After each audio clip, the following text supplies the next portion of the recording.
Hi, welcome to another edition of Hub City Times Presents Author's Corner. I'm your host, Peggy Sue Beslick, and I am here today with author Kaylin Wise. Hi, Kaylin. Hi, nice to meet you, or be here. It's okay, nice to meet and be here with you also.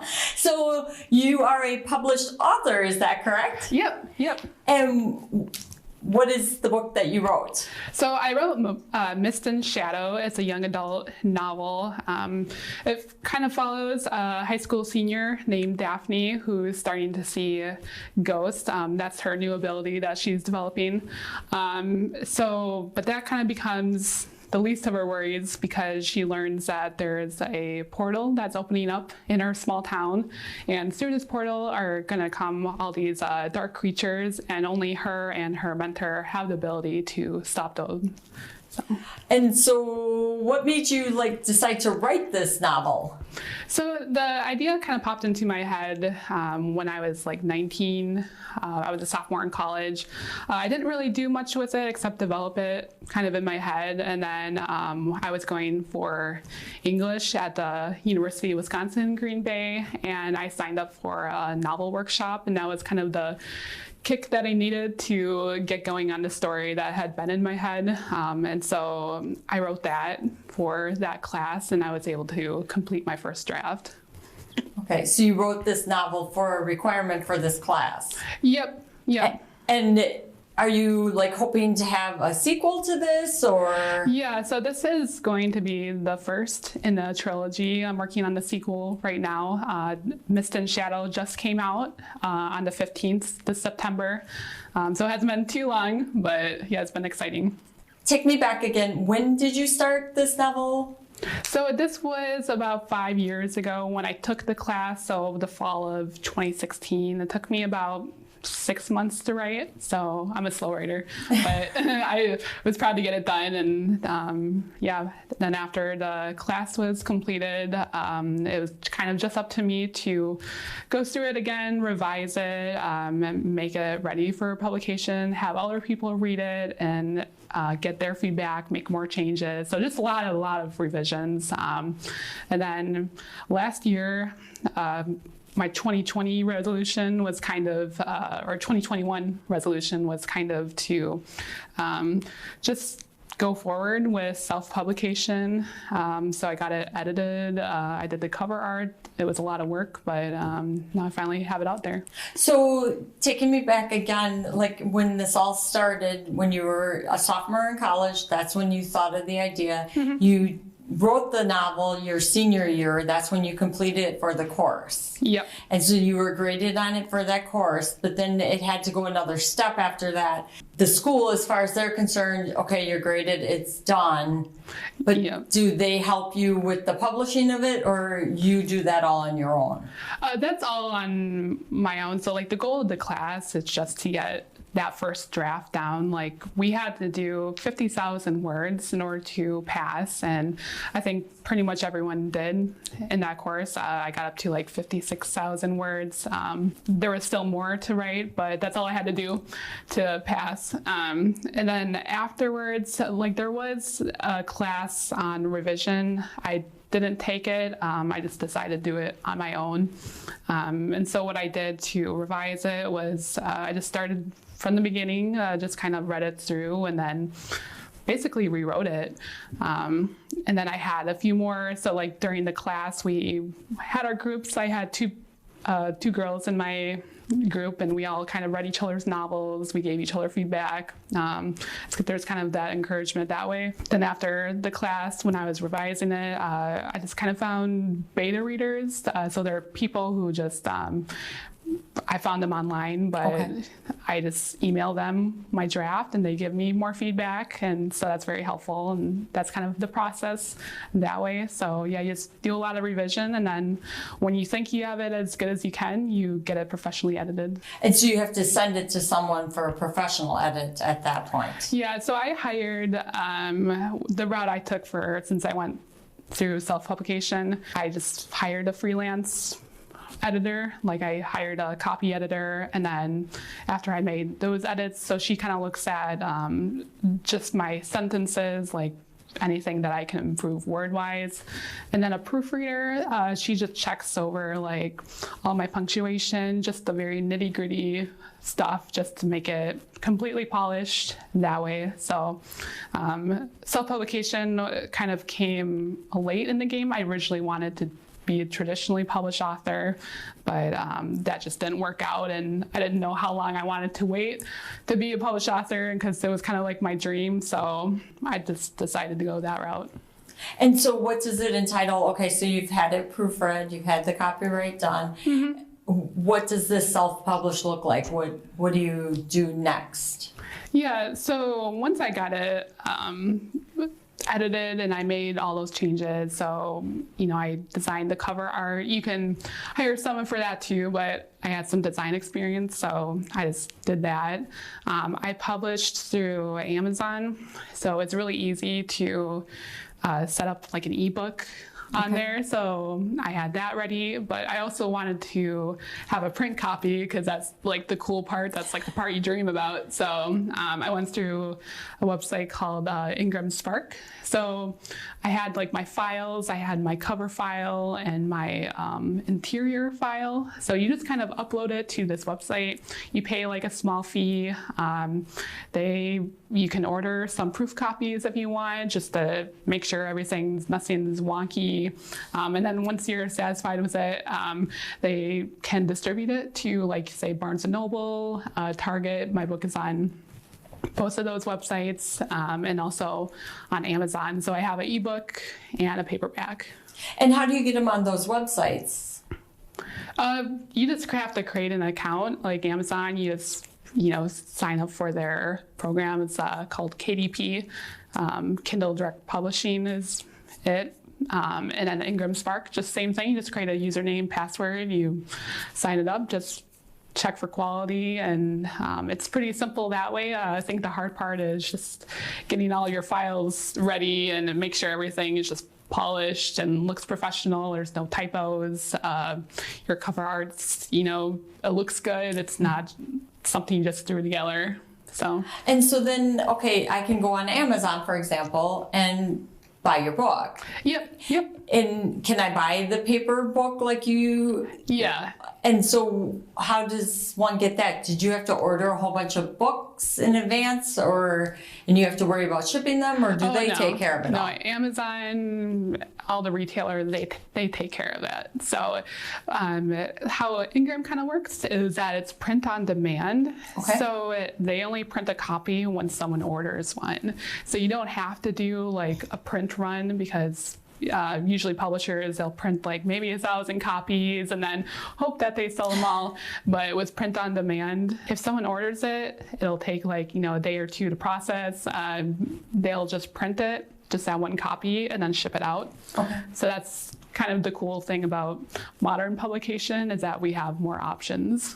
And so you said September 15th maybe is when your first one was? Yep. Or that's when you went live? Yep, that's when I released. So up until that point, you could pre-order it, and then it was available on September 15th. That's kind of exciting. Yeah, it was exciting. And so then the next book in the series, is there a expected release date for that? Not at this time. I'm just kind of working on writing it. So as things get more complete, I'll have that like on my website and social media. Okay, great. And now you said it's been kind of a dream of yours to be an author. And so do you remember something that happened in life that made you think, I'm going to be an author?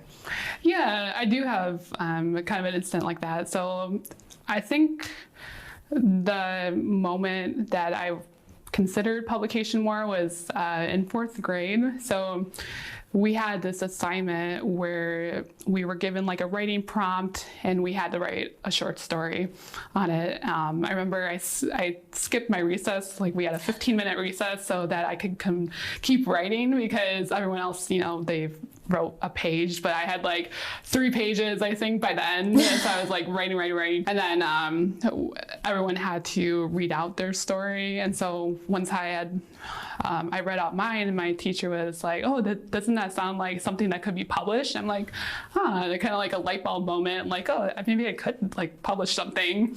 Like I liked writing, but that's not really on your radar. Right. So I think from that moment on, it just was in the back of my mind that I did want to publish something someday. And I think by high school, I really wanted to just be a novelist.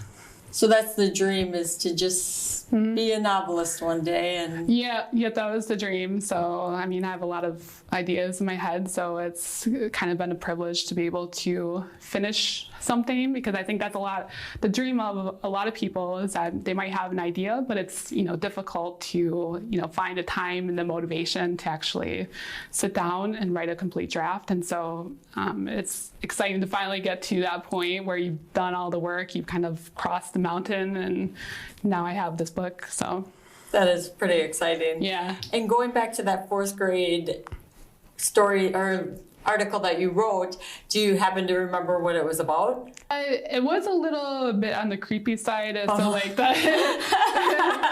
like the prompt was like you enter a house and like the floorboards are creaking, and something kind of, a little bit more mysterious like that. And so I kind of took it from that angle where, like, this boy enters this abandoned house and there's like these giant spiders inside, and I can't.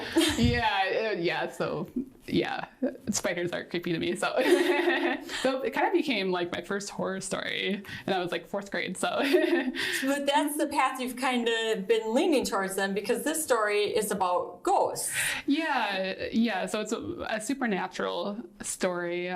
So like ghosts aren't the main focus, but it's definitely, and it's set in the real world. But yeah, Daphne's starting to realize that she has this ability to, see ghosts. And I think the novel, like, if you like mystery, if you like a little bit of darkness without being like totally scary, the book's definitely for you. So.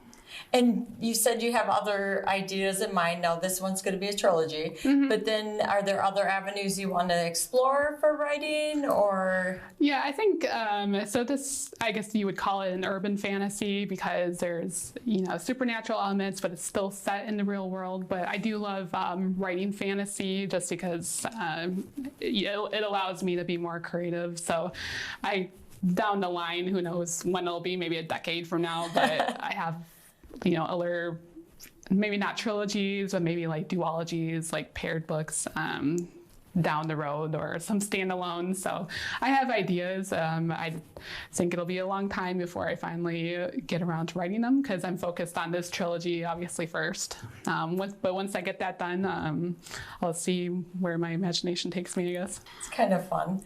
And like you had said, that you don't really know when this one would, but be out to the public, but do you kind of have like an idea in mind? Like you have some kind of set goal that I'm hoping to have it out by next summer, or is that unrealistic? I guess I'm not a published author. I think my goal, well, this one just came out, so I would hope by maybe late next year, early 2023 would be like the latest I would hope to get it out.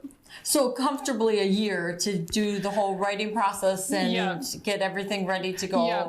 And you have to go through all those steps, and I mean, it is a lot of work to write a book. Oh, yeah, I'm sure.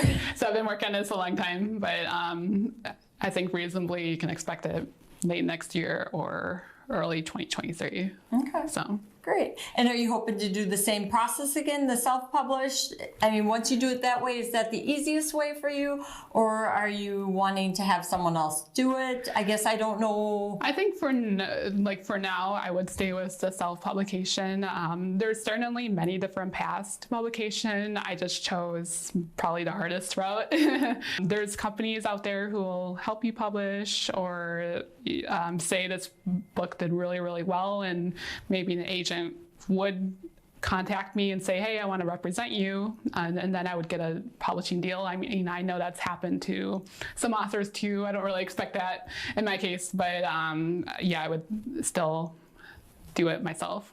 And do they keep track of, like, have you sold some books, pre-sold some books? Do you get to, or is that something that you just kind of wait? So I can, check how many. I don't check like every day how many I'm selling, because I'm just happy to have it out there. And I never really expected to sell like a whole ton of copies. But I'm happy for anyone who does pick it up and enjoys it. And I've had some great feedback on it. Oh, good.